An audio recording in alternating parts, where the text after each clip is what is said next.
You are looking live at Space Launch Complex 40 on Cape Canaveral Space Force Station.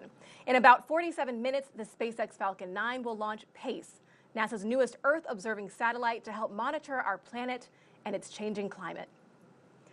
Hello, and thank you for joining us on this early morning from Kennedy Space Center in Florida. I'm NASA's Jasmine Hopkins, and we are counting down to launch PACE. That's the plankton, aerosol, cloud, ocean ecosystem. And joining us today to talk about this mission is Laura Lorenzoni, NASA's program scientist for the Ocean Biology and Biogeochemistry program. That is a mouthful. Welcome, Laura. Thank you so much, Jasmine. It is such an honor to be here with all of you, near and far, and witness history in the making. And third time is the charm.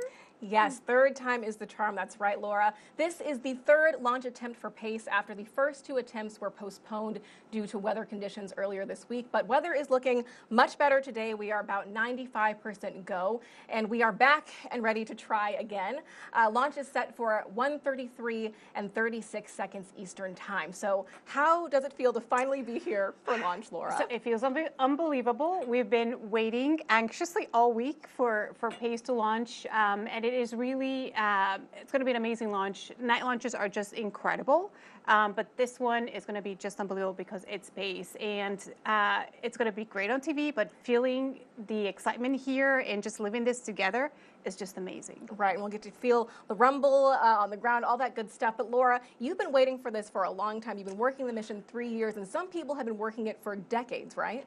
That is correct. So PACE has been around for about a couple of decades, the concept of PACE and building PACE.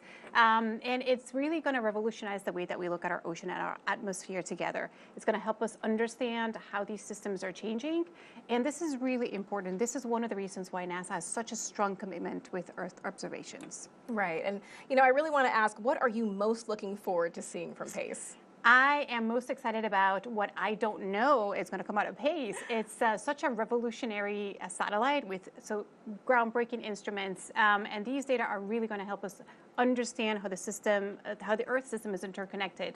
And all of you out there that are going to be using those PACE data are going to give us some pretty amazing applications that we haven't even thought about. So it's extremely exciting to be living this with all of you. Right. There is a lot of excitement in the unknown, and we can't wait to see what the public will do with this data as well. So thank you so much for answering my questions, Laura. And for those of you watching online, you can also ask Laura your questions. Send them in using hashtag AskNASA across our social media platforms to be answered live during today's program. Ask NASA across our social media platforms to be answered live during today's program. So we are now about T-minus 45 minutes until liftoff of PACE. So let's take a closer look at the satellite. The PACE satellite has a maximum weight of 3,748 pounds, and at 5 feet long, 5 feet wide, and 10 feet high, it's about the size of a large SUV. It will take about 12.5 minutes to enter its orbit of 420 miles above the Earth's surface, and it will orbit the Earth every 98.3 minutes, so about the same time it takes you to watch a movie. PACE will travel at 16,800 miles per hour using monopropellant hydrazine for its 8-thruster propulsion system. And the PACE satellite has been on the Space Coast for a few months now. It arrived back in November at the Astrotech Space Operations Facility here in Florida, and it was unboxed, processed, and then attached to the payload adapter and the payload adapter fitting. Last week, it was encapsulated in the payload fairings before being transported to Space Launch Complex 40.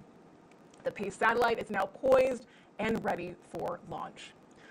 Now, let's take a closer look at the mission with some social questions for our ocean expert, Laura Lorenzoni. We appreciate you for sending those in using hashtag AskNASA, and we ask you to continue sending them in during today's broadcast. Our first question comes from someone called HiQ, and they ask, NASA has studied Earth's atmosphere in the past. What is it that you hope to learn that you didn't already know?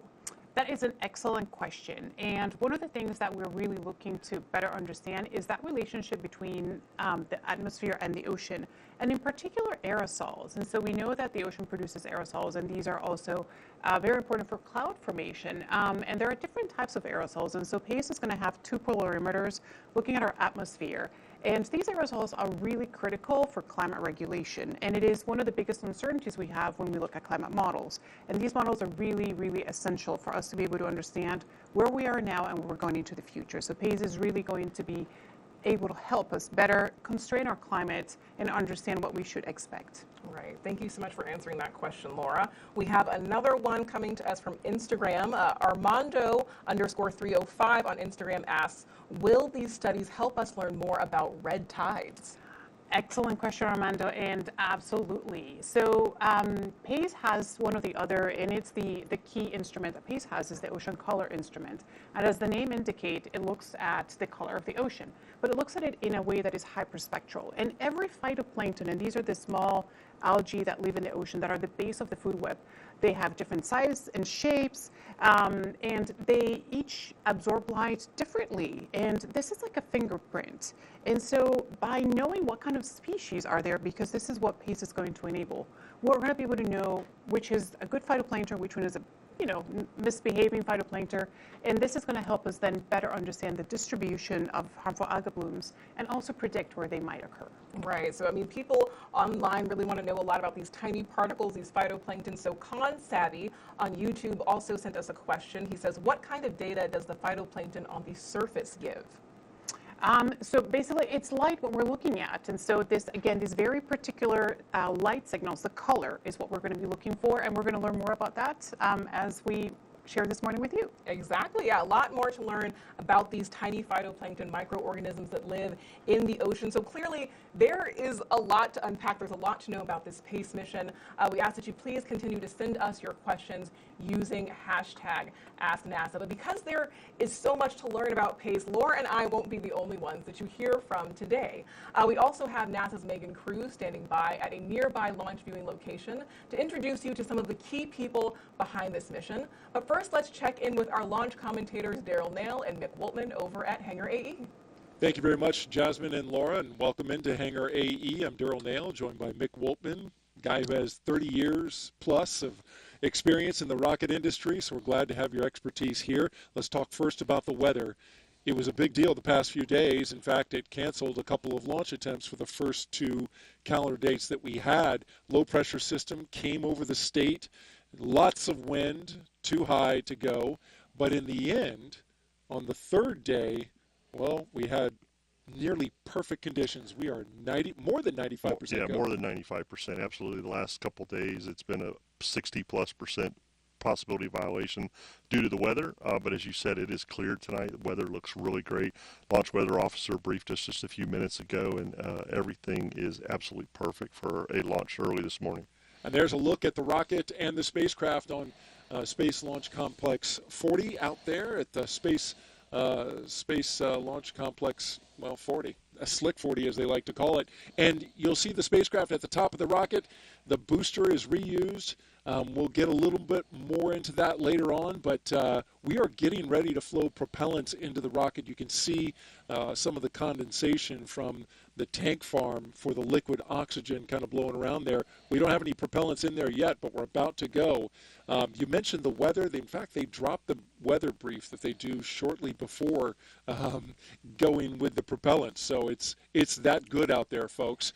Let's talk a little bit about the trajectory. This is the first time in 60 years that we're getting a Cape polar trajectory going out of a mission with NASA. Yeah, absolutely. We're going to be taking this Cape Polar trajectory, which is unique. We're going to hear about that a little bit later from one of our analysts, but looking forward to this. Normally we would launch out of Vandenberg, but tonight's going to be the Cape. Let's listen to that poll.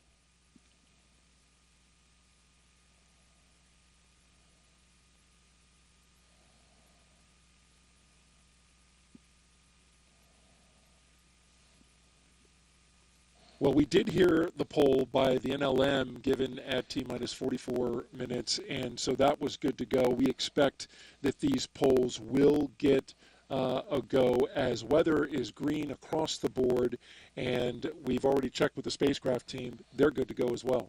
Yes, absolutely. NASA's launch manager, Tim Dunn, polled the NASA team and the spacecraft team just before T-minus 44 minutes, and things looked really great there. Team reporting go across the board, getting ready to load propellants as we get ready to start. So about T-minus 35 in about 3 minutes, we'll get ready to start LOX and RP1 loading. SpaceX has a number of polls that they do as well.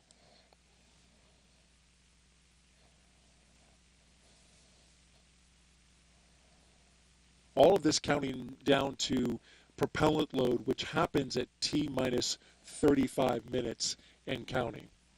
Yeah, correct, Daryl. As we get ready to go, the team is definitely looking at everything, making sure there's checking things through the procedure, making sure the vehicle is ready, and these polls that we have through the evening or early this morning verify that all the systems are ready. And as we said, we heard that poll from NASA earlier, and SpaceX will continue moving forward, getting ready for propellant load.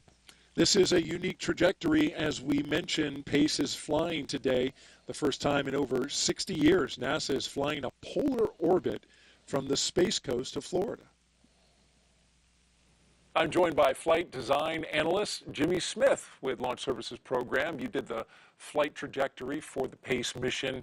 Tell me, it's kind of unique. We're launching initially east, but then heading south. Why is that?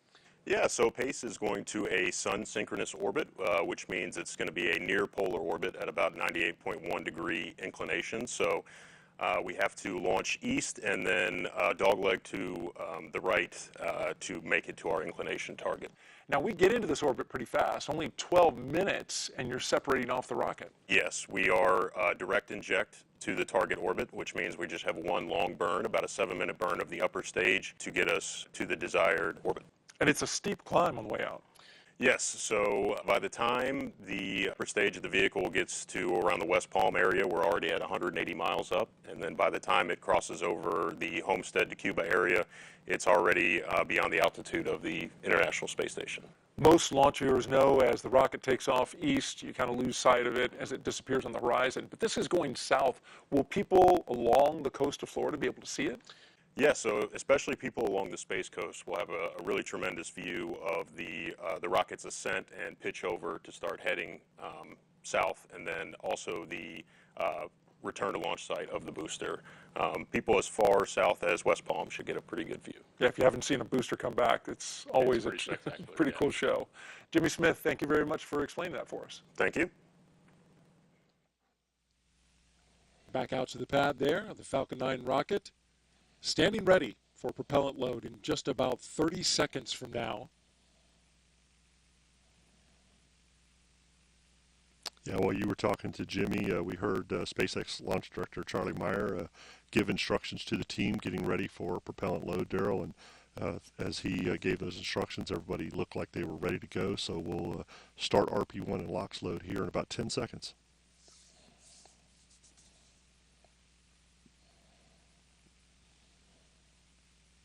Launch auto sequence has started.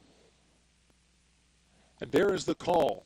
They're now flowing RP1, which is a refined type of kerosene rocket fuel, into the first stage of the Falcon 9 rocket. So it begins. We'll be tracking the propellant load as we go. Let's take a quick look at the weather graphic for the conditions right now. I want to show you that before we peel out of here. You can see the winds 15 to 20 miles per hour out of the north. Temperature, a cool 59 degrees. And our percent go, greater than 95%. The only concern is a possible cumulus cloud that could come over top, but it doesn't look like that's in the offing today. A fantastic forecast for launch. And with that, we'll send it back to Jasmine and Laura in the studio. Thank you, Daryl and Mick. Wow, more than 95% go. That is great to see. So as we just heard those call-outs for loading liquid oxygen, we'll pause throughout today's broadcast for those operational updates so you can follow along with the action. Now let's check back in with NASA's Megan Cruz, who's standing by with the PACE project scientist. Megan? Space Center. With me right now is Jeremy Wardell. He is, as Jasmine said, the PACE project scientist. Good morning to you. Good morning to you. How are you feeling being here? Exhausted and exhilarated. Do you know what time it is? I do know what time it is, yes. We are very close to launch. That's why we're here.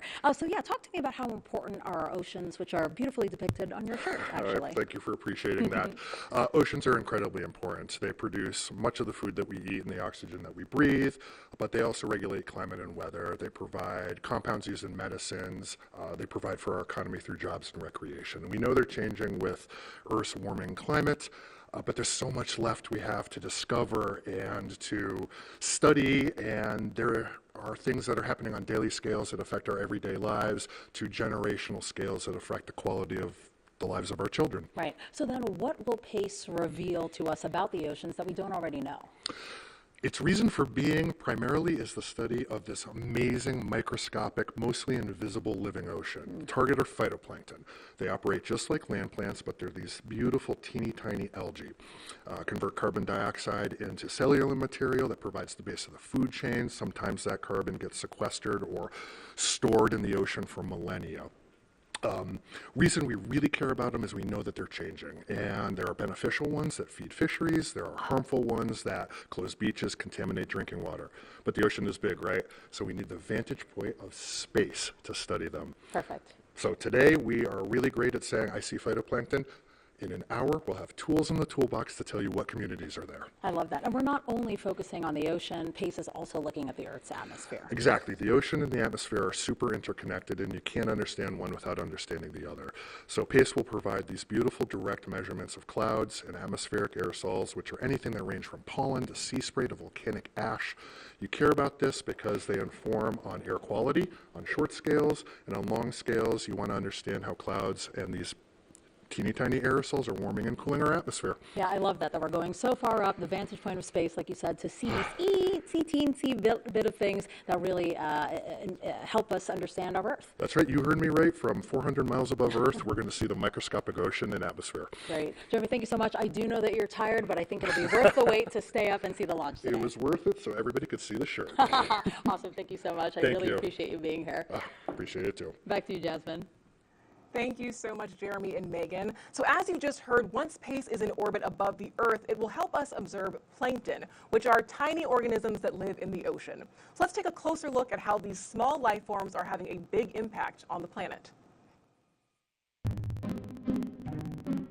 Plankton generally doesn't really mean like a taxonomic group of things. Like, we think about mammals and then plants, and plankton are not that. Plankton are really defined by the way they live. Plankton means a wanderer in Greek, and these are just oceanic organisms that really just don't swim that fast that they can fight the ocean currents. It's a really non-traditional way of thinking about biology in a sense.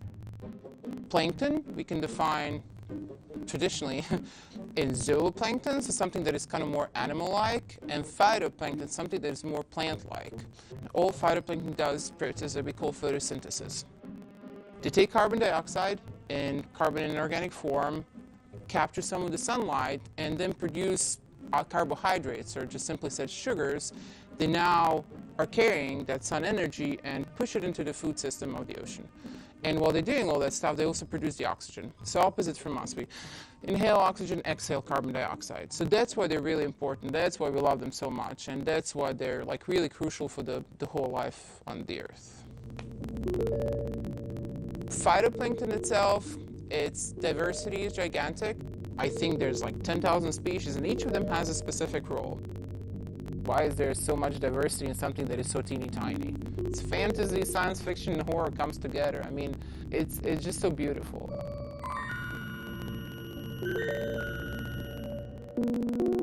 So the changes of the color of the ocean due to the presence of this phytoplankton are just so miniature, We cannot see it with our eyes, but if we have sensitive instruments such as ocean color instrument on PACE, we're going to be able to differentiate, not only because it's sensitive to the intensity, but it's also sensitive to the colors. Having this hyperspectral view with really high sensitivity is going to allow me to differentiate much, much more of the phytoplankton, because each of them, or at least each group, has its own optical patterns. It's an optical fingerprint. We're hoping that PACE, due to its capabilities, is going to be able to really focus on specific species of interest, such as the harmful algal bloom species, or species that are very beneficial for the growth of certain organisms. So this speciation is a function of the technical abilities that PACE has, but it's a function of our capabilities to understand the local ecosystem.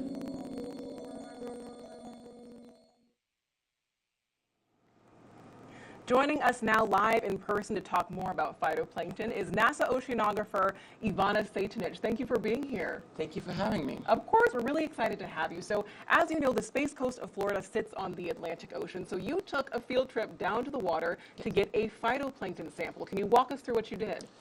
Definitely. So together with my colleague Bridget Seegers, we went on just really close by here on the dock on Kennedy's site, and we deployed a plankton net. And plankton net is something that we use in oceanography to actually see what is in the ocean, like, see with a microscope. So imagine this plankton net being something of a butterfly net for plankton, but the pore size, these holes in that net are so teeny tiny that your hair cannot pass through it. And therefore, that allows us to capture everything that is in the water, phytoplankton, zooplankton, all these planktons, and sometimes some other things that just fall from the atmosphere. So we have collected a lot that day because this area is really, really, thick with phytoplankton. So yeah, that's just something that we do to kind of like see what it's in the ocean, and sometimes we look it from the sky. Right, awesome. So you went and collected this sample of phytoplankton here for us. Yes. Okay, awesome. Here it is. This can't be seen, of course, with the naked eye. So you also have a microscope, and you are going to teach Laura and I how to observe phytoplankton, right? Yes. So once we collect the sample, we're going to use these like really traditional tools to observe them. I'm just going to take a little droplet of this water that we have collected and show you the beauty in this droplet of water.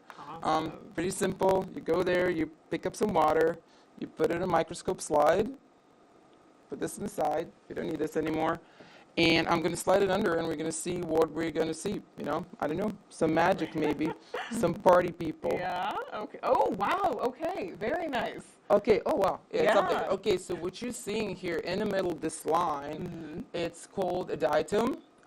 There's actually 4 or 5 different little cells together, and the little dots inside are these chloroplasts that they have, which is the green color that allows them to see it from space.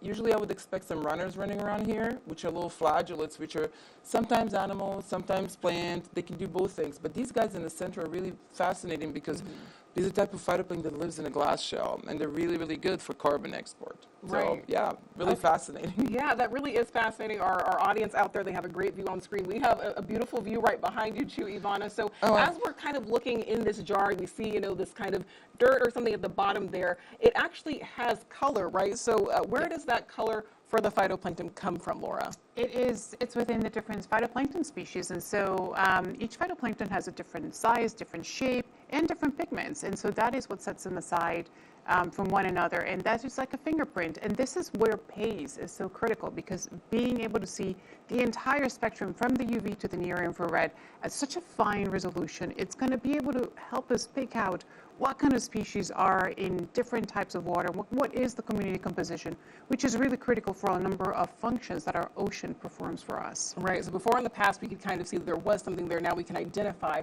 what is really in the water. So what does ocean color really tell us about ocean health, Ivana? That's a great question. Oh, by the way, there's like one little Oh, yeah, wow, look at him, he's swimming around. So again, ocean color is highly dependent on phytoplankton that lives in there, and phytoplankton is based on marine food web, so it's really directly connected to everything that we care about in the ocean, even like charismatic megafauna, but fisheries that we depend on. But the biggest, in my perspective, service that ocean does and phytoplankton does is this carbon control of the carbon flux in the ocean. These little guys that I'm showing here, these diatoms, are really, really crucial because they're very good in taking this carbon from the surface and taking it down deep into the ocean, removing it from the contact with the atmosphere, and therefore allowing this carbon to flow and, in a sense, controlling our climate. Right, we're really kind of seeing the Earth ecosystem come together for the first time with PACE. Awesome. Thank you so much, Ivana, for that explainer. We really appreciate it. Now let's check back in with Megan Cruz, who's standing by with one of our key scientists from Goddard. Megan? Yeah, welcome back here to OSB2, which is a viewing location here at Kennedy Space Center. And I'm with Krista Peters-Ledard. She's the Director of Sciences and Exploration at NASA's Goddard Space Flight Center. Great to have you here. What a great night for a launch. Yes, thank you. We're all excited. So talk to us about how PACE fits into NASA's broader goal of Earth science research. Yeah, so PACE is going to be part of our amazing Earth science fleet, and it is going to revolutionize our understanding of the ocean. So we are going to use our recently launched satellite, the Surface Water and Ocean Topography Mission, SWOT, which tells us about the height of the ocean, and then PACE will tell us about the biology of the ocean. So combining the two together will give us an unprecedented understanding of how our oceans work. And that's really important for understanding climate change and how the Earth as a system will respond through the carbon cycle as well as the water cycle to changes. Yeah, really great science that's being done on this mission. But then how do people, everyday people, how are they affected by what we learned through PACE? Yeah, so PACE really will impact 3 key applications areas. So the first is fisheries, the second is water quality, and the third is air quality. Fisheries are so important because we eat fish and we enjoy it, and the base of the food chain comes from the phytoplankton and algae that PACE will help us to understand. In addition, though, there are harmful algae that can affect the water quality. We're in Florida where beachgoers might not be able to go to a beach because it's closed. And so understanding those types of not so good algae will help us, impact our ability to predict that.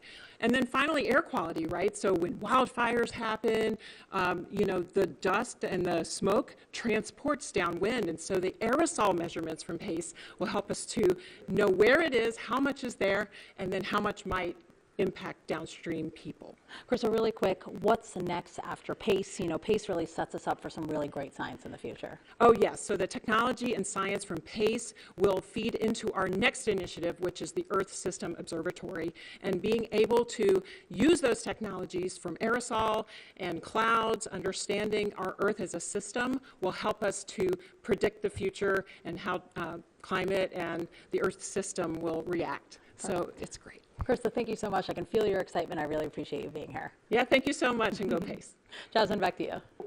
Thank you so much, Megan. So now Laura and I have some pictures to show you, one with only 8 crayons to demonstrate our current view of ocean color with satellites, but one with 128 crayons to show you where we are going to go with PACE and its instruments. So let's talk about this, Laura. How are we going from this to this? We've come a long way, Jasmine, and our heritage ocean color started back in 1978 with the Coastal Zone Color Scanner, a totally revolutionary instrument that allowed us to actually see how dynamic our ocean is. And the Coastal Zone Color Scanner was what we call a multispectral instrument. So basically, it only have a few colors that you could see what was in the water. So it didn't really help us differentiate all the wonderful species of phytoplankton that we've talked about and what is contained in the water. And while our technology has advanced and we've been adding bands to our multispectral instruments, we haven't had anything like PACE, which is truly hyperspectral and allows us to see the true color of our ocean. And PACE is not just wonderful because of this, but it also continues that long heritage of over 25 years of uninterrupted measurements that we've had, which is critical to really unravel the trends in climate and ocean change that we have. Right, and there's a lot of data going on here. We also are hearing the callouts as well. We just heard that stage 2 RP1 load was complete, but there is a lot to unpack here with the PACE mission. So, we're going from these 8 crayons, 128 crayons, but really what's important is that the ocean connects us all. So it's only fitting that the PACE team has members from around the globe. Some of the children of those PACE team members sent in well wishes for today's launch. Let's take a look.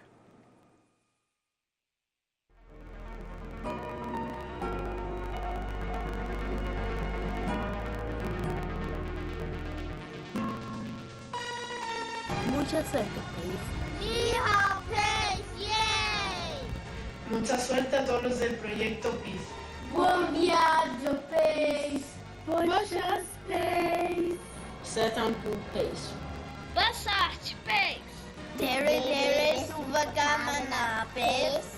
우주를 향해 날아라 PACE! Mabafak Roshi PACE. Bonne chance, PACE! The Nairi Cola PACE. Good luck, PACE. Good luck, PACE! Lycka till, PACE. Groeten van Zuid-Afrika NASA. Ons wensen jullie die beste toe vir die PACE-program. Awasha papayota, PACE! Super PACE. ¡Viva PACE! Buena suerte, PACE. Estamos muy emocionados por PACE. Бажаю удачи, NASA PACE. Ура! Good luck, PACE. Come back there! We're so excited for you, PACE. It'll be awesome to see the ocean in so many different colors. Good luck, PACE. Good PACE. Good luck, PACE! Habang mufakan, PACE. Good luck, PACE! From South Africa.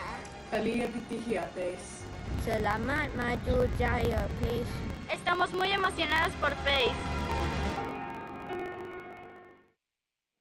That video was just precious. It really warms our hearts here. And I know that that was a project very near and dear to your heart, especially, Laura, right? It was, and we received over 40 entries from 32 countries. And the one thing that I heard every parent tell me when they were doing this is how much fun they had with their kids putting these videos together. And that means a lot to us because oftentimes our work at NASA is very time consuming. It can be a lot, and we wouldn't be able to do this if it wasn't because we had the support of our families. And the work that we do, so for example, the PACE mission really is done so that we can have a better planet for our children and their children. So this really meant a lot to all of us on the PACE project. It really did. And Laura, thank you so much for just having all those parents and those in. It was really sweet. I know that you're here, your son is here watching launch as well, somewhere nearby, and so this really is a family affair. It is, and you can watch the entire video with all the entries on the PACE website. Awesome. That is so nice to see. Thank you so much for that, Laura. So obviously, keeping the planet healthy is important for the next generation. And thanks to NASA's Office of STEM Engagement, we now have a new way to teach them about Earth and climate science. It's called Earthrise, a monthly newsletter that provides K-12 educators and learners with a focused collection of Earth science resources. You can scan the QR code on your screen now to register and learn more. All right, we are now about 16 minutes and counting from launch, so let's get a closer look at PACE and those 3 science instruments it will use to uncover a sea of data. Where we are today, think of as the box of 8 crayons, and you can do a lot of amazing things with that. So the information content for any singular instrument on PACE is way more than we're used to. OCI is going to be the box of 96 or 128 crayons, and so suddenly the tools you have at your fingertips will fill in all the gaps of color that we could possibly want. This observatory is going to provide global coverage every day. That is another scale of this total volume that is really, really increasing the amount of information we're going to have to work with. We know the atmosphere is changing. We know carbon dioxide levels have increased. We know that it has warmed our atmosphere. Circulation patterns are changing. Places are warmer than they used to be. The deeper dive we take into the relationships between land, ocean, and atmosphere, the more we realize we don't know and we need to learn. NASA is preparing to take that deeper dive with the Plankton, Aerosol, Cloud, Ocean Ecosystem Mission, or PACE. The exchange of carbon between the oceans, land, and atmosphere. The impacts of atmospheric particles on marine communities of phytoplankton. The changes these communities are experiencing in a warmer Earth. Reducing the uncertainty of aerosols in scientific climate models. PACE will improve our understanding of these complex connections and how these systems are affected in a changing climate. The color of the oceans can tell us a lot about our changing Earth systems. And so PACE carries the Ocean Color Instrument, or OCI, to continuously measure the interaction of sunlight with substances in seawater, such as the green photosynthetic pigment chlorophyll A. We're very good today at saying there's a lot of green, meaning there are a lot of plants. Where we want to go with OCI is what kind of plant is actually there. And so by looking at more color, you can actually start getting the subtleties of this green versus this slightly different shade of green, and then relate that to the composition of what you're looking at. PACE's other 2 instruments are multi-angle polarimeters, one hyperspectral and the other hyperangular. Together, they'll take on aerosols, tiny airborne particles, and clouds, both of which change how sunlight interacts with the atmosphere.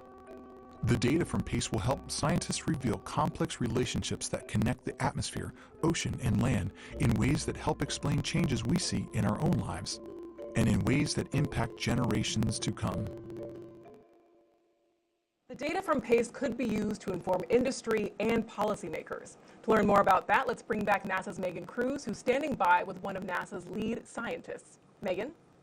So I'm here now with Nikki Fox. She's the Associate Administrator for NASA's Science Mission Director. She's very cold. She just came from upstairs, and it's pretty windy out there, huh? It is pretty cold still, yes. The weather is still good for launch, so that's really good. Tell me how PACE is another important asset for NASA. So PACE is just, yet another jewel in the Earth science fleet. So we have 20 Earth science missions that are working together to study all different elements of climate, and PACE is joining that amazing fleet with this kind of unique capability of looking not just at the health of our oceans and all of that, but also at the health of the air that we breathe. Yeah, how is it that these small little things in the ocean, in the atmosphere, the phytoplankton, and also the aerosols, how are those key for us to understand climate change?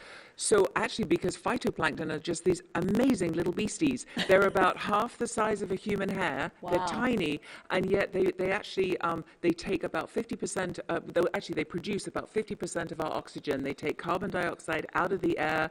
Like a plant, carbon dioxide, sunlight, some nutrients. They grow. They actually take the carbon dioxide and they produce oxygen. So, and they also are the bottom of the food chain, so they're like a little superfood in the ocean as well. All different types of phytoplankton, all shapes, all sizes, all playing their part in ocean health. And then aerosols, why is that so key in the science that we're doing right now? Actually, because aerosols is one of the least kind of understood in the climate puzzle. And so with PACE, we're looking not just at the ocean, but also at the air that we breathe. If you think about the wildfires that we had in Canada, and it came all over the U.S., down to Washington, even further, all through the Midwest. Smoke and pollution don't follow boundaries. They don't follow borders. We all breathe the same air. And so it's really about understanding each of the elements of climate all together, and go PACE. Isn't it wonderful? It is wonderful. And what's wonderful, too, is that data from PACE will be shared with the public. Yep, that's actually one of my favorite parts, actually, about Earth science, to be honest, because every single piece of data that they take is so important. And it is about getting this critical data and this sort of cutting-edge science with these first-of-a-kind observations that we make with our NASA spacecraft, getting it into the hands of people that need it, people that make decisions, our stakeholders that look after us as a community, make sure the drinking water is safe, make sure that the air we breathe is safe, and then also to our friends that our farmers, our fishers, everybody that really needs this critical data. And so getting it out, making it usable, accessible, making it easy to understand, and also getting it into our Earth Information Center, which you can see at earth.gov. Wow. To sum up everything you said, I mean, go PACE. Go Falcon, go PACE. Go PACE, please go PACE. Thank you so much, Nikki. I'm so glad that you can come down here and warm up with us for a little bit, and now we're going to go back outside and see a launch. That sounds great. Great. Back to you, Jasmine. Thank you so much, Megan and Nikki. NASA's Artemis missions to the moon could help inform our understanding of Earth's oceans. To learn how, here's your Artemis Moon Minute.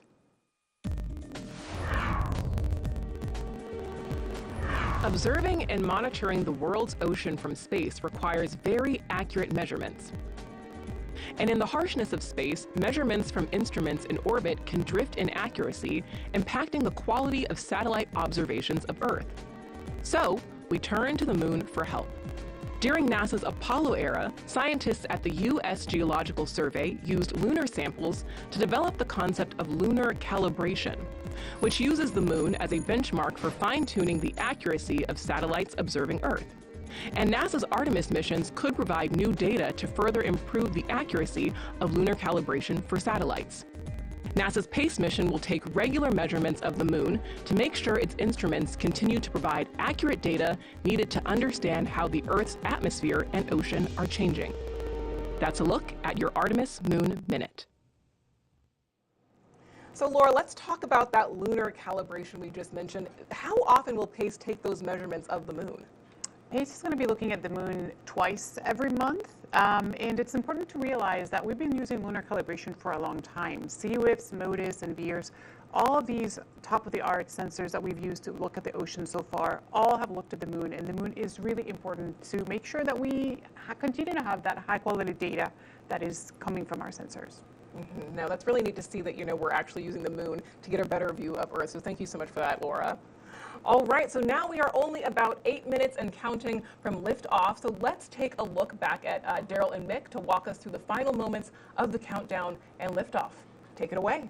All right, thank you very much, Jasmine and Laura. And we are back in Hangar EAE, where we've been monitoring the propellant tanks getting filled. We got 1 out of 4 down, 3 to go, and that's the 1 RP1 tank on the Stage 2. On the Stage 2. And then, of course, we've got the locks, both Stage 1 and Stage 2, still filling up right now.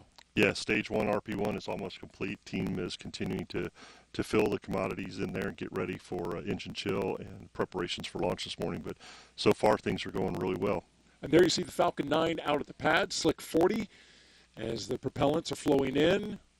That's super chilled liquid oxygen condensing the warm Florida air, which is not as warm as it's normally been at 59 degrees, but it's still humid, so you're going to see it condensing the air. And Mick, this booster, though, this is a pretty young booster overall for SpaceX. Only 3 previous flights. We have a graphic to illustrate the launches that this rocket has accomplished. And there you see it all began with Crew 7 back in August of 2023, followed by another trip to the International Space Station with CRS-29, and then finally Starlink 634. So it had a human spaceflight mission. It went to the International Space Station. It also did a Starlink, and here is number 4 with pace. Yeah, Daryl, we're very excited to be the 4th flight on this booster. Launch Services Program actually supported our commercial crew program, our sister program, on that Crew 7 mission. We looked at this booster and did some hardware reviews for them, and so we've got so we know a lot of history about this booster, and as things move forward. There we just heard the call out for engine chill starting for getting things ready for launch this morning, as we have the RP1 and locks filling up the tanks. Yeah, those tanks are mostly full as we're looking at the rocket here from a distance, getting ready to complete that. In fact, we should hear a call out in just about 30 seconds that the Stage 1 RP load is complete. And then we'll start moving through a number of milestones where we get that rocket ready to be on its own. Yeah, absolutely. The team will finish that up, and then they'll start their sequencing to get ready for the flight computer. Stage 1 RP1 load is complete. And there we heard the call out for Stage 1 RP1 load complete. And as I was saying, the flight computer then will take over as sequencing the vehicle to get ready for launch as it ascends on its way on that 98-degree inclination that you and Jimmy talked about. It's a steep inclination. It's going to get up into space in a hurry, a Cape Polar orbit, which hasn't happened for NASA from this location in 60 years. It's an exciting time to see a rocket flying to the south, going over Florida and Cuba. Yes, heading south and then making a dog leg to get into that polar orbit. Normally we would do these from Vandenberg Air Force Base out in California, but due to the performance and things that we have on here on the Eastern Range with this Falcon 9, we can do this Cape Polar orbit out of here. And so very excited to see that happen after 60 years. A number of milestones coming up here shortly in just a few seconds. We're going to retract the strong back that's holding the rocket in place that you see out there on the pad. And we're also going to get the spacecraft on internal power. Test Director Nusha Hagani and her team getting ready.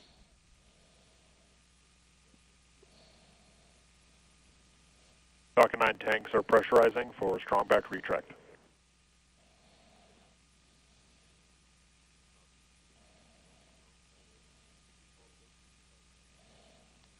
So there we heard strong back retract, as you mentioned, Daryl, and also heard from the launch manager and the SMD for the spacecraft that they are on internal power and configured for launch. So things are moving along here very quickly as we get ready to get down to T0. Strong retract has started. And lift off pace this morning. And now the strong back will retract just about 2 degrees prior to launch. It'll go further once the rocket lifts off, clearing the way to allow the rocket to go.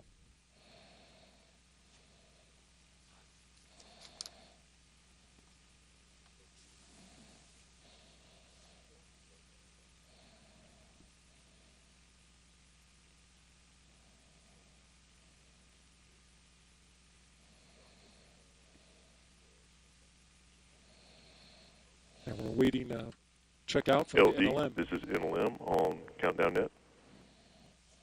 LD, pace is go for launch. Copy. All right, NLM Tim Dunn giving the go for launch for the NASA team, the spacecraft team, and launch services program. SpaceX now proceeding forward. Yeah, things are progressing. That's good to hear that the spacecraft's on internal power and everybody's ready to go. We should be coming up on LOX load complete here in about 15 seconds for stage 1 and about another minute for stage 2.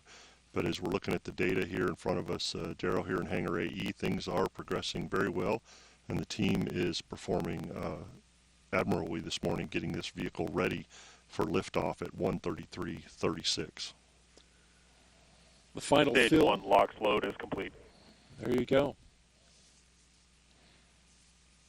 So stage 1 ready. We're just waiting to finalize LOX load on stage 2 and continue moving forward, and then we will get into some of that flight sequencing and getting the autonomous flight termination system ready to go, and then the final go at 45 seconds from SpaceX before they turn the vehicle over to the flight computer. And once they get down to 45 seconds, there's no more holding the launch on the count of the spacecraft. They'll be committed at that point. Yes, absolutely. Having all this cold LOX in on the first stage and second stage commits us to this time, and things are looking good. There was a slight adjustment to the T0, Mick. It was 1:33 and 32 seconds, but it slipped 4 seconds due to a COLA.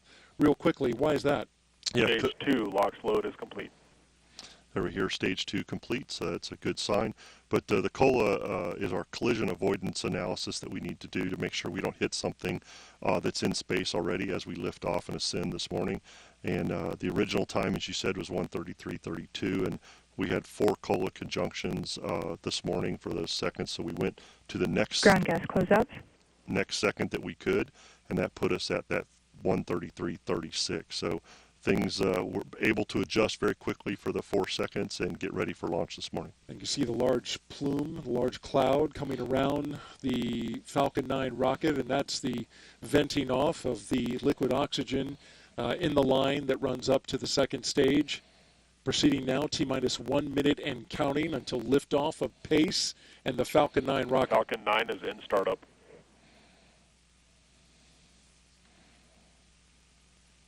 So there we hear Falcon 9 is startup, configuring all the systems. Autonomous FTS is being configured. The systems are being SpaceX launch director, go for launch. And there's the big moment. T-minus 40 seconds and counting. Many on the Pace spacecraft team now going outside to watch this launch. It should be a beauty. T-minus 30 seconds.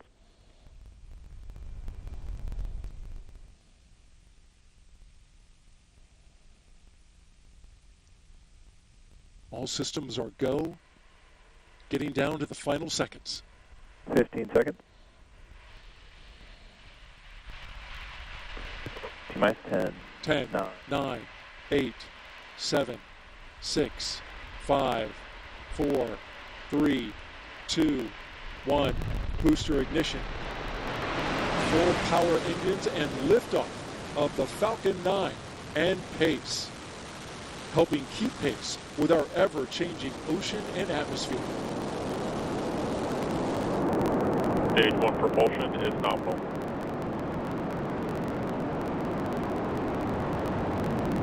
All 9 whirling engines lit up and roaring. 1.7 million pounds of thrust.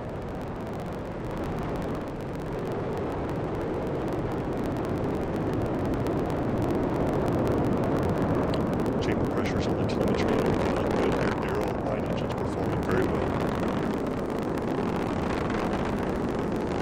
That's great news. Power and telemetry nominal. Makes its steep climb into its orbit. Right about 2 minutes on the first stage. A view from the rocket camera. Vehicle supersonic. Here we hear Falcon 9 supersonic coming up on max Q. Maximum dynamic pressure on the launch vehicle. Max Q. Pass through max Q. The vehicle continues to perform Nominally, all 9 engines firing.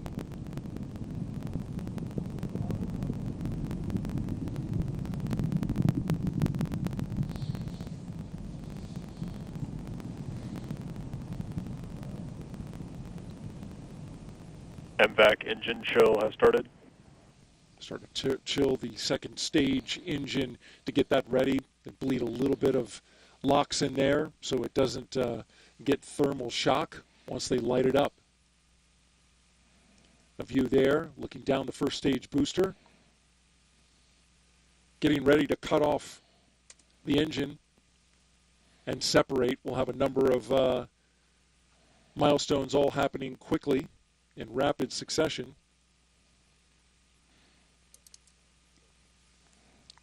We're about 10 seconds from main engine cutoff, and then we'll have stage 1, 2 SEP, and then stage 2 ignition.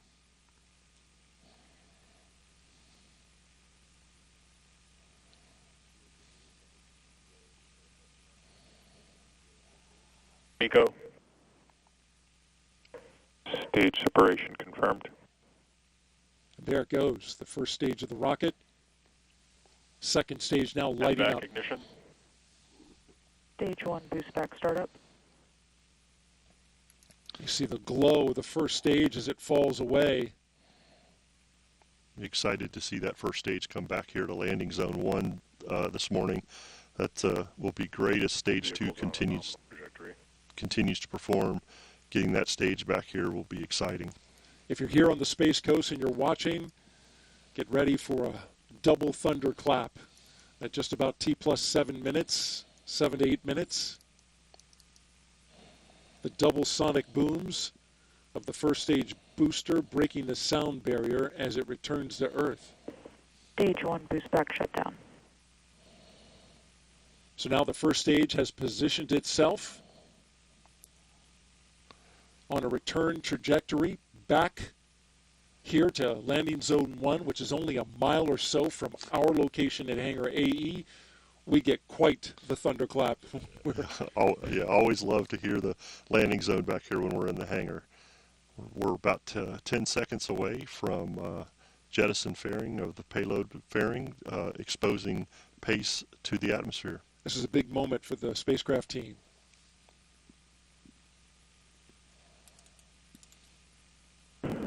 Fairing separation confirmed.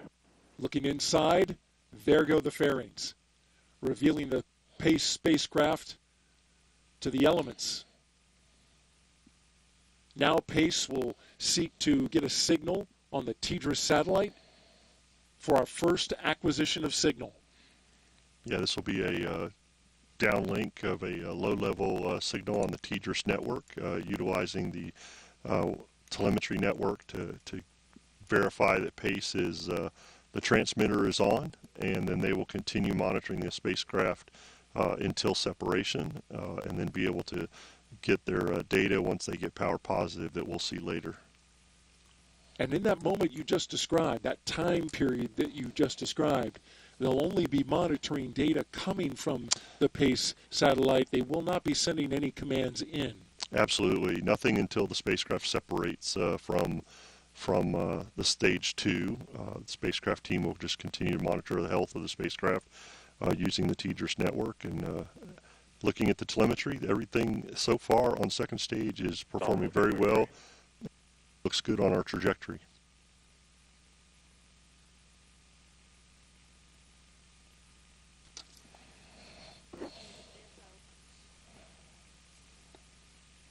They just made a call. Somebody called ASO, but nobody's answered.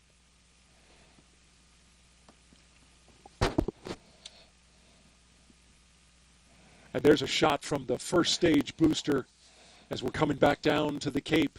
You can see the lights of the Space Coast. It's a pretty shot. I love that shot, seeing the coast of Florida come back into view. 2 more burns left. Stage 1 entry burn startup. That's the first one, the entry burn, for about 30 seconds. You see it lighting up now. Grid fins are out to help give it a precision landing, guiding the first stage booster back to landing zone 1. Split screen now. Well, we did have it. There's a Stage 2 shot. FTS is saved. There's a shot of the booster coming back down from the ground. Stage 1 entry burn shut down. Stage 1 FTS is saved. All right, and in comes the first stage booster. Second stage continuing on a nominal trajectory.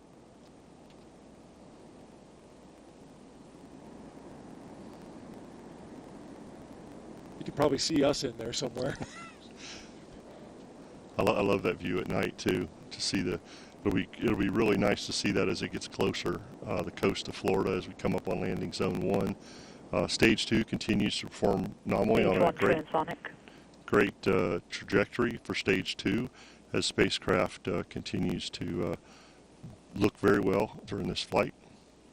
Stage 1 landing burn. All right, there goes the landing burn. In just a few seconds, we'll have a booster on the ground.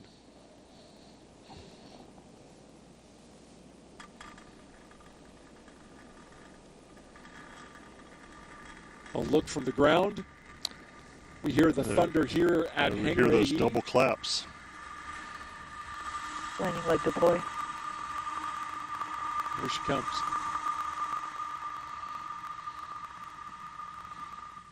Stage 1 landing confirmed. Another pinpoint landing by the first stage booster. Flight number 4 for the first stage in the books.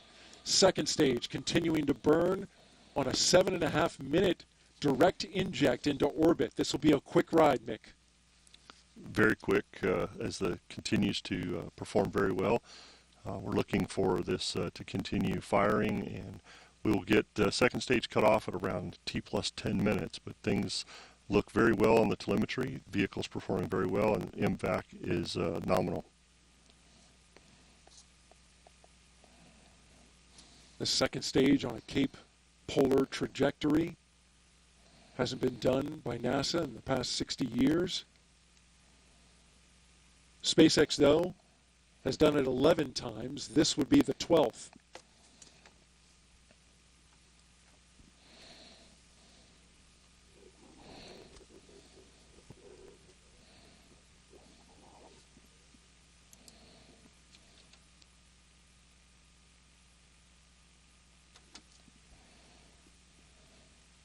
T plus 9 minutes on the count.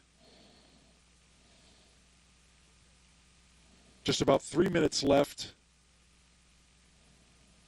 Actually, check that. Just about a minute left on the stage 2 burn. There will only be one stage 2 burn. Yeah, as Jimmy explained to us in the trajectory, this is a direct inject sun synchronous orbit. So just a single burn for the stage 2 this morning. And things continue to look well. Chamber pressure on MVAC and trajectory look nominal. And then we'll coast for just a few minutes and separate the Pace Observatory.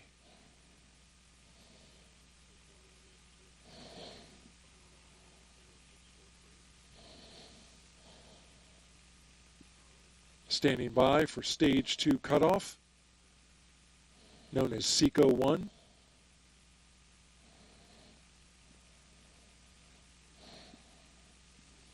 We'll have that in just a few seconds.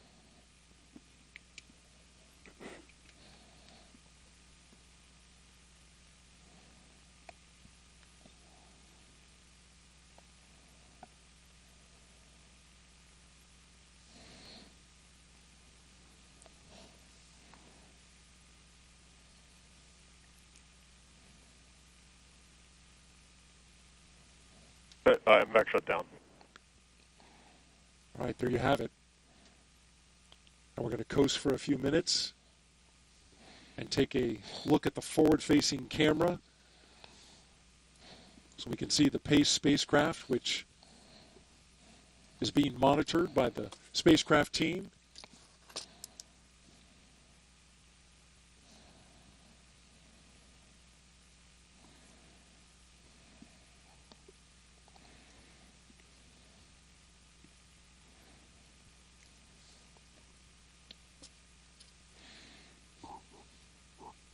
The engine nozzle on stage 2 still glowing just a bit from a 7.5-minute burn.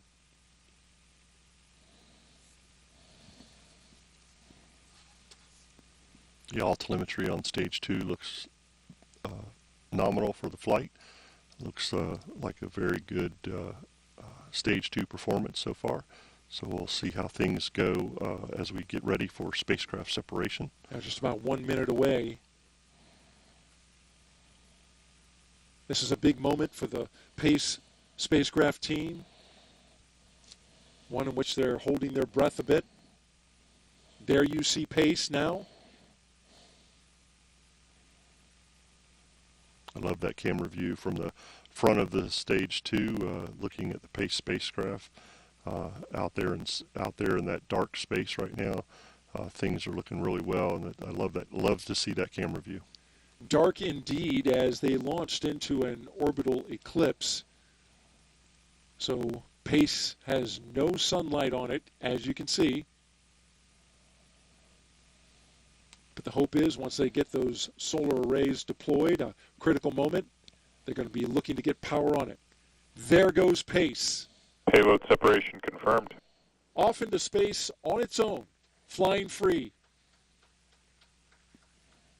We've got applause here at the Mission Directors Center at Hangar AE. Looks like a good separation. Vehicle pretty stable.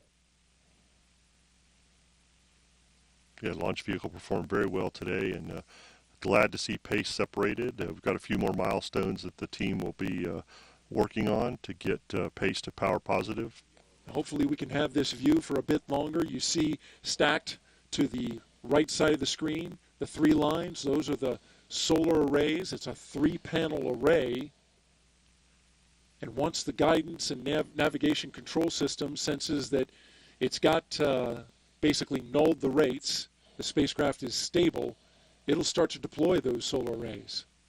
And it will be done autonomously.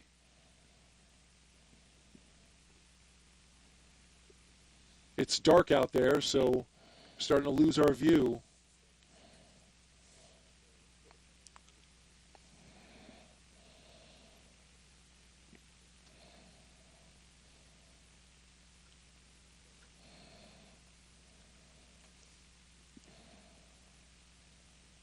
We are now passing the milestone in which we expect the solar arrays to be deployed. Again, this is the expected milestone.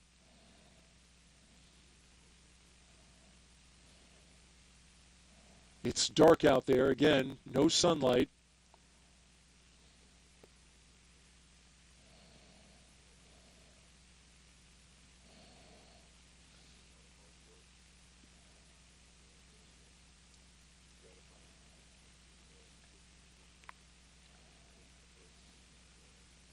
Now you're looking at a view of inside the Mission Directors Center.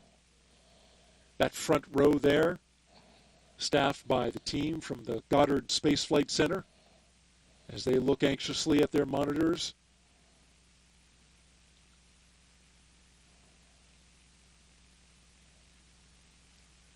The solar arrays are expected to take a few minutes to deploy. If it holds to the milestone,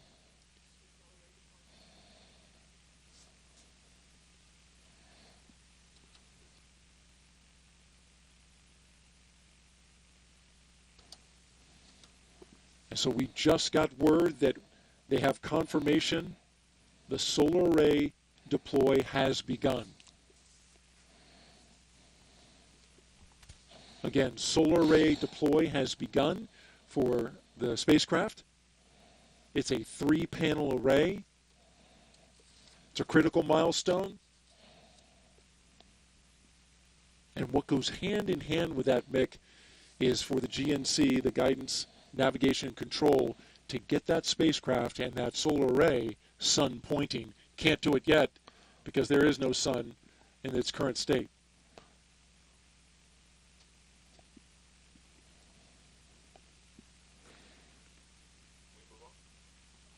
But we got a good ride into space. We will continue to monitor the nets here and the PACE spacecraft team. But in the meantime, we're going to send it back to Jasmine and Laura. Thank you so much, Daryl and Mick. A beautiful launch followed by a smooth ride into space so far for PACE. Laura, what do you think? It was absolutely stunning, and we are so relieved. Everybody in the PACE team has been cheering. All of our NASA colleagues have been cheering, as have all of you been cheering. So it is a great dawn for PACE and ocean and atmospheric sciences. It really is. That was a great way to put it, Laura. So if you are just joining us, you are watching NASA's official coverage of the PACE launch. That's the Plankton Aerosol Cloud Ocean Ecosystem. It lifted off about 16 minutes ago aboard a SpaceX Falcon 9 rocket from right here on Florida's Space Coast. So now PACE is on its way to orbit 420 miles above Earth. We're able to collect data on both particles in the ocean as well as the air. Let's take a closer look at how those are connected. Between September 2019 and March 2020, wildfires killed billions of animals and decimated more than 200,000 square kilometers of Australian forest. Some thousands of kilometers away, in the Southern Ocean, massive algae blooms covered a surface larger than the area of Australia itself. Just how are these wildfires and ocean blooms connected? To untangle that, we look to the carbon cycle. The carbon cycle is the flow of carbon between reservoirs in the atmosphere, plants and animals, land and ocean. If we look to the ocean reservoir, carbon dioxide is also absorbed by phytoplankton, microscopic organisms that convert carbon dioxide, water, and sunlight into carbohydrates like sugar and oxygen through photosynthesis. Carbon dioxide released into the atmosphere eventually becomes available for aquatic photosynthesis. But photosynthesis also requires nutrients such as nitrogen, phosphorus, and iron. Without the right proportions of these nutrients, photosynthesis doesn't happen, which can be seen in the iron-limited parts of the ocean, such as far offshore of Australia. Atmospheric aerosols released by fires, however, contain carbon as well as other nutrients essential for plant growth, like iron. When these aerosols are deposited on the ocean's surface, these nutrients become available for photosynthesis. This iron from the Australian wildfires is now thought to have stimulated the massive Southern Ocean phytoplankton blooms, blooms of such magnitude that they converted an almost equivalent volume of carbon dioxide released by the fires into carbohydrates and cellular material. With an instrument like OCI, where you're measuring this full spectrum of color, all the colors of the rainbow you can imagine, we can start teasing apart the species and the different functional groups and different communities that exist. The data from PACE will help define those communities, allowing for clearer connections within the reservoirs of the carbon cycle. These fires emitted a huge amount of carbon and other aerosols into the atmosphere. Those aerosols contained essential nutrients that are thought to have stimulated the rapid growth of phytoplankton in the Southern Ocean. And these kinds of connections can have big impacts. It's really important to know where the carbon is going and where your food source is going. This is important for not just climate studies, but food security. With data from PACE, we'll get a clearer picture of carbon as it links land use and fires, atmospheric aerosols and marine communities, and ultimately improves the data that we put into climate models. NASA scientists are hard at work using data like what they'll get from PACE to better understand climate change. Megan Cruz is standing by with one of NASA's experts on climate science right now. Megan? This is Kate Calvin. She's NASA's chief scientist and also the senior climate advisor for the agency. What a beautiful launch we just saw. It was beautiful, and it's so exciting to see this mission go and start to send us data soon. Yeah, so let's talk about that. You know, PACE is going to advance our understanding of the Earth's climate and how it's changing so drastically, right? Yeah, absolutely. So we're seeing, an increase in warming. The last 10 years have been the warmest since modern record keeping began, and that warming trend is driven by greenhouse gases, including carbon dioxide. And PACE is going to give us a better understanding of how the oceans absorb carbon and that exchange of carbon between the ocean and the atmosphere. It's also going to tell us a lot more about these tiny particles in the atmosphere called aerosols that can reflect or absorb sunlight and affect cloud formation, all of which is really important for climate. So we're obviously going to learn a lot, but how can we use that data and turn it into how we address climate change? So one of the important things, the more we understand about climate, the better we can predict it in the future. And we can take that and use that to help better plan. And that's something we're working on throughout NASA, is helping people understand what's happening where they live, what we know about what might happen in the future, and make sure they have that information ready at their fingertips. And PACE is going to help contribute to that. And what I love about this is PACE is not the only Earth-observing satellite out there, and in particular, it's going to work with one that launched just last year, or a little bit over a year ago, that's really going to help us get a better understanding of our oceans. Yeah, absolutely. So NASA has more than 24 satellites and instruments in orbit. They're each designed to measure something different. So we can see things like vegetation, carbon dioxide, clouds and precipitation, or oceans. And so you mentioned the satellite from a little over a year ago called SWOT, or Surface, Water, and Ocean Topography. So what SWOT's looking at is the physics of the ocean. So how the water moves, the height of the seas, how it mixes. What PACE is going to do is tell us what's living in that water. And they're both really important because the oceans absorb a lot of heat and carbon, and understanding how the water moves and what's living in it will help us better understand that. And really quick, what would you say to the team right now as they're about to embark on a wonderful opportunity to learn so much for the Earth? Oh, this is just such an exciting time. It's such a great mission. It's taken a while to get here, but we've launched, and in no later than 60 days from now, we'll start to have data, and it's going to give us information not just about climate, but about air quality, water quality, fisheries, harmful algal blooms, and it's just really exciting to be here. And that's data we're going to share with the public, so that's exciting as well. Absolutely. All the data will be publicly available. Great. Kate, thank you so much. I really appreciate your time. Yeah, thank you. All right, so you guys have been hearing Daryl and Mick talk about waiting for power positive, so let's turn it back to them so they can walk us through that next milestone. Thank you very much, Megan. Back here at Hangar AE, we heard some brief applause when we had the spacecraft separate, but now comes the big moment, getting that confirmation that the solar arrays have deployed and they're catching sun. We got a little ways to get there. Yeah, absolutely. The team was very happy to see deployment off a second stage, and I know that the next big milestone for them is that power positive. So.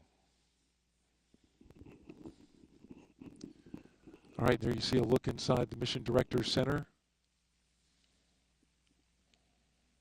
as the teams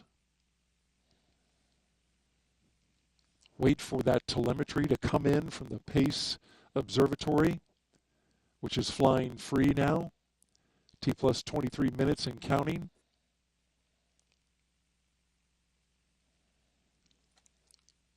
PACE launched into an orbital eclipse. And so once the solar arrays are presumably deployed and it comes out of the eclipse, the spacecraft will automatically orient itself towards the sun, and that's when the team will be able to see that power flowing through the solar panels at a rate that would tell them that it's sun pointing and it's in the right place. Sun pointing and charging that battery back up. You know, they've been on internal power, using that battery power for flight, and so that solar panel will help them get the vehicle charged back up and continue their mission. That's right, those batteries are key, Mick. As we learned throughout the program, this PACE spacecraft orbits the Earth every 98 minutes, and as it does so, when it goes in from the sunny side to the eclipse side, those batteries help power it through the dark phase. And so charging those batteries are key to PACE carrying out its mission. If you're just joining us, we had a successful liftoff at 1:33 and 36 seconds a.m. Eastern Time from Launch Complex 40 here at the Cape Canaveral Space Force Station. We rode the first stage of a Falcon 9 rocket for several minutes before it separated, came back down to LZ-1 after about 7 minutes. Stage 2 of the rocket then flew PACE for about 7.5 minutes, ultimately separating around 12.5 minutes after liftoff. And we watched as PACE went on its own into space and separated from that stage 2. It was in the midst of an eclipse, so it was a quick goodbye. We saw it go off into the darkness of space. Yeah, I'll tell you, the pictures from stage 2 were incredible. not only watching PACE separate from Stage 2, but just continuing on its way to perform this exciting mission that we've heard all about this morning. But that video, just, you know, it was exciting to watch that and be a part of this. And I know the PACE team is anxiously awaiting that power positive information. But, you know, we got PACE where it needs to be and on its way. So this is a great start to the launch this morning. Jim Free, NASA's Associate Administrator, is here on hand. He is there in the control room. You can see him in the second row in the middle, the fourth from the right.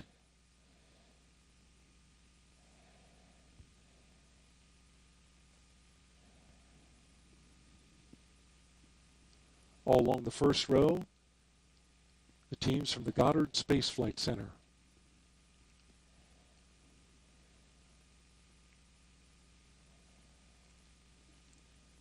They have a team back at Goddard that is online as well, the Mission Operations Center, and that's where the spacecraft will be commissioned. And it is also where they are sending commands and receiving telemetry at this very moment.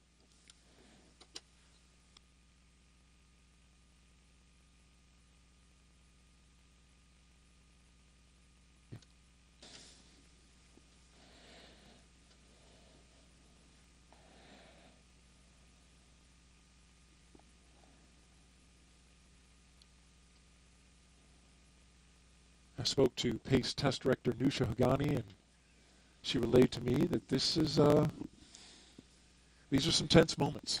You know, as a team watches and waits to get that confirmation that the sun is shining on the solar arrays and it's oriented in the correct direction.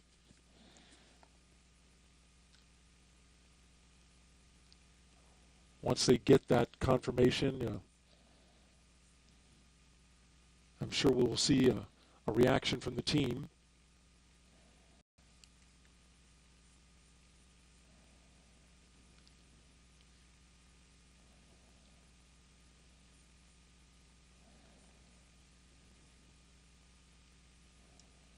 According to the milestones, we are at the point in which the Goddard spaceflight team can command the spacecraft after waiting for a period of time as it came off of the second stage. That's so they don't get anything mixed up with the second stage of the rocket as it's going into a disposal burn and the spacecraft is going on into its orbit.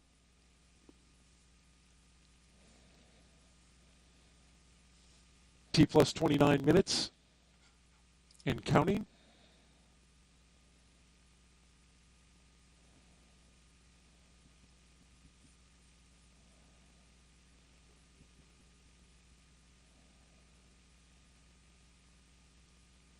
We are now into the moment where we would expect the milestone of power positive to happen, but we also know and have been told by the Goddard team that it could take a little longer.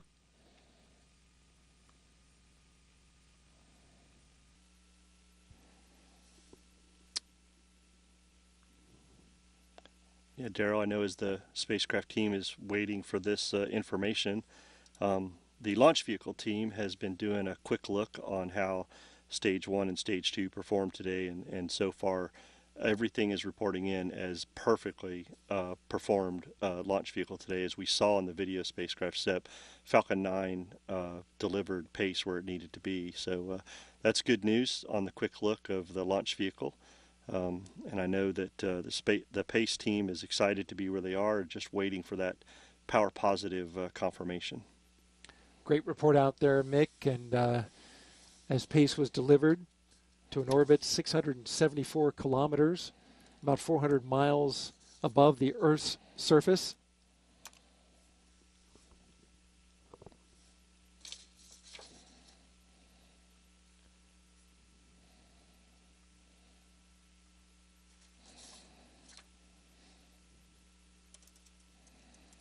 PACE has 10 years of fuel on board to do its observations and report back its scientific data. But you never know with these satellites, they can go a lot longer. Just depends on how they use their fuel in the course of the next 10 years. Scientists, of course, always want more data, and many times they're rewarded with that when a spacecraft exceeds expectations, as often they do.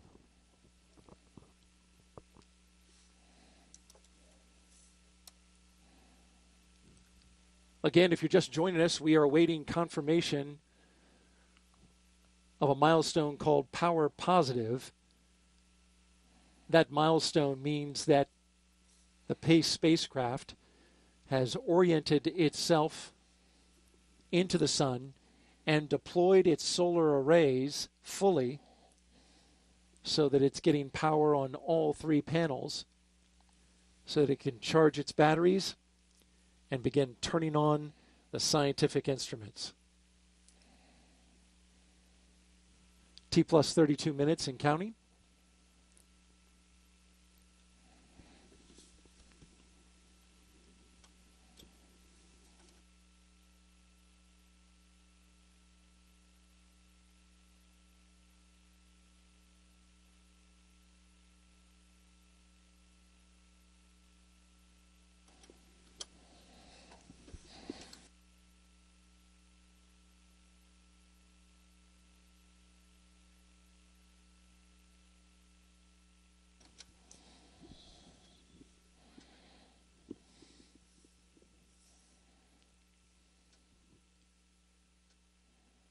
PACE spacecraft dimensions are 3 meters by 3.5 meters. It weighs 1,439 kilograms.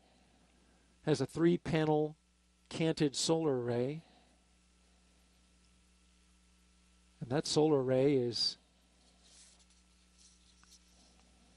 the critical final milestone that will allow the team to take a deep breath and, of course, continue to monitor the telemetry trend. And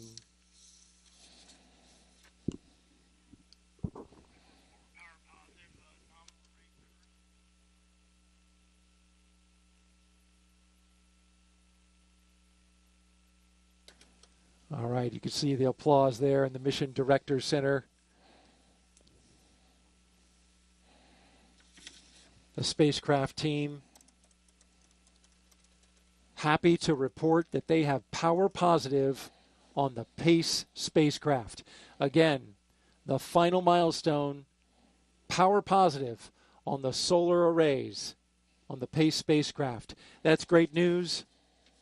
Congratulations to the PACE team. Absolutely. This is a big moment. Successful mission.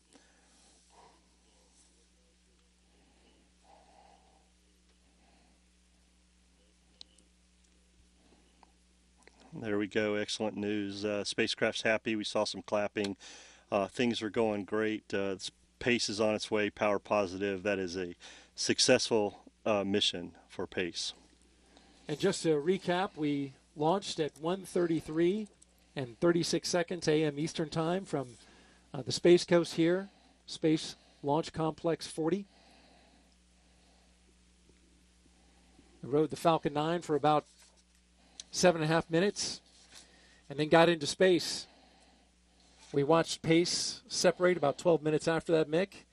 And then at T plus 33 minutes roughly, we got confirmation that not only the solar arrays had deployed, but also PACE had aimed itself towards the sun once the spacecraft came out of a orbital eclipse, which is a big moment. Very big moment, and very exciting to, not only get PACE on its way, have the launch vehicle perform the way it did, bring the booster back to landing zone 1. Daryl, I've told you this many times before, but this never gets old for me. I love this, and I'm just so excited for not only the launch vehicle team, but for the PACE spacecraft team. Very excited to see them on their way and get ready for this exciting mission. A job well done by all today, and certainly now the PACE team can rest easy, but they're still working. The power team is going to stay on for another couple of orbits, which is another 3 hours, to make sure that they see that power data is trending in the right direction. And then, of course, commissioning of the PACE satellite will take another 60 days before they can start getting in some of that scientific data. But this launch, of course, the first launch for NASA's Launch Services program, but it is, as I understand it, the last launch for a very special member of your team. Yeah, absolutely, Daryl. It's the first for 2024, but this is the last launch for our program manager, Amanda Mickiewicz. This marks an end of an era. It's a conclusion of a remarkable journey. Amanda, I just want to say you're amazing. Your leadership transcends the boundaries of the Launch Services program and the Kennedy Space Center, resonating across the entire aerospace community. Even with your extraordinary achievements, you remain remarkably humble in your role. You always challenge us to strive for success. Over the past 14 years, you have steered the Launch Services program with unwavering dedication, maximizing mission success and contributing significantly to the evolution of the space industry. Your mentorship, your friendship, and your compassionate leadership style have been the driving force behind our team's pursuit of excellence. It is no surprise that you stand as a DBUS Award winner, and your absence will be deeply felt. As your LSP family, we gather this morning on this, your final mission, to say, see you later. While we will miss you dearly, we hope you realize the profound impact you've had on each of us.